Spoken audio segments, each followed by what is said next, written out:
বন্ধুরা, এমন এক আপডেট সামনে এসেছে যা শুনলে কেকেআর ফ্যানেদের মুখে আবারও হাসি ফুটবে। এমন একজন খেলোয়াড় যিনি টানা 2 বছর 2 আলাদা দলকে আইপিএল চ্যাম্পিয়ন করেছেন, তাকেই এবার ছেড়ে দিতে চলেছে তার বর্তমান দল, আর সেই নামটা হলো ফিল সল্ট। আইপিএল 2024-এ কেকেআর হয়ে দুর্দান্ত পারফরমেন্স করেছিলেন, 435 রান করেছিলেন, স্ট্রাইক রেট ছিল 182, কিন্তু মেগা অকশনের কারণে কেকেআর তাকে রাখতে পারেনি, আর সেই সুযোগটা নেয় আরসিবি। 2025-এ আরসিবির হয়ে আবারও 403 রান করে বিরাট কোহলির সাথে দুর্দান্ত ওপেনিং পার্টনারশিপ করে তিনি।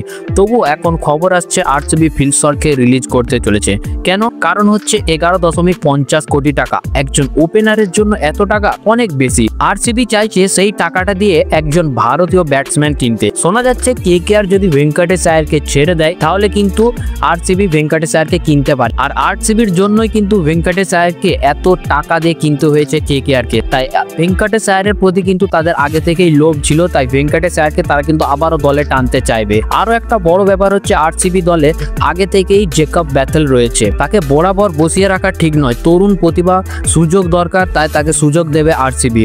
কিন্তু এখন ফিল সল্টকে তারা যদি রিলিজ করে তাহলে কি কেকেআর আবারও তাকে ফিরিয়ে আনতে পারবে? ফিল সল্ট কিন্তু কেকেআর এর দুর্দান্ত পারফরমেন্স করবে যদি তিনি আবার কেকেআর দলে ফিরে আসে। বন্ধুরা, আপনাদের কি মনে হয় আরসিবি কি তাকে রিলিজ করবে? আপনাদের মতামত কমেন্টে অবশ্যই জানান।